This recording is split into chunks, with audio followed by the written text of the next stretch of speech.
दुनिया में ईमानदारी और अच्छाई को सबसे बड़ा गुण माना जाता है, लेकिन क्या सिर्फ सीधा साधा और भला बनकर जीना सही है?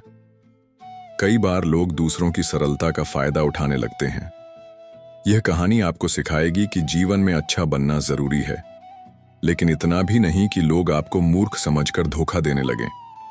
आइए जानते हैं मोहन की कहानी, जिससे हम समझ सकते हैं कि बुद्धिमानी और सतर्कता भी उतनी ही जरूरी है जितनी ईमानदारी।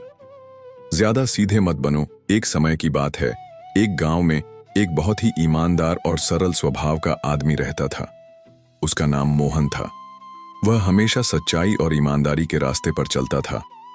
गांव के लोग उसकी ईमानदारी की प्रशंसा तो करते थे, लेकिन कुछ चालाक लोग उसकी सरलता का फायदा भी उठाते थे।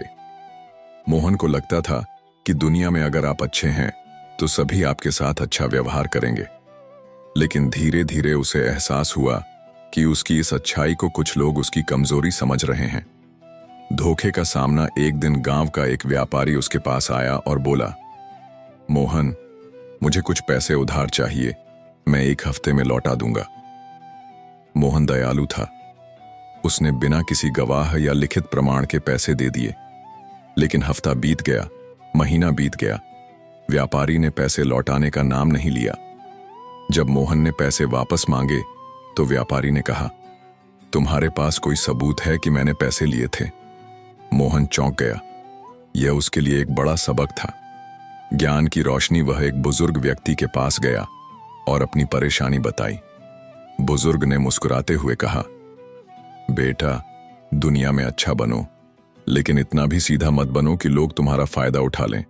पेड़ की टहनी अगर बहुत ज्यादा नर्म हो तो हवा उसे तोड़ देती है। यह सुनकर मोहन को समझ आ गया कि जीवन में अच्छाई के साथ साथ बुद्धिमानी भी जरूरी है। 1. अच्छाई जरूरी है, लेकिन अति सरलता नहीं। दुनिया में सही लोगों की पहचान करना जरूरी है। 2. बुद्धिमान बनो, बेवकूफ नहीं। किसी पर भी अंधविश्वास मत करो। अपनी सुरक्षा और भविष्य का ध्यान रखना जरूरी है। 3. दस्तावेज और गवाह जरूरी हैं। किसी भी लेन देन में प्रमाण रखना बहुत महत्वपूर्ण है। दुनिया में अच्छाई और ईमानदारी जरूरी है, लेकिन इतनी भी नहीं कि लोग आपको मूर्ख समझकर धोखा दें। हमेशा सतर्क रहें और सही समय पर सही निर्णय लें।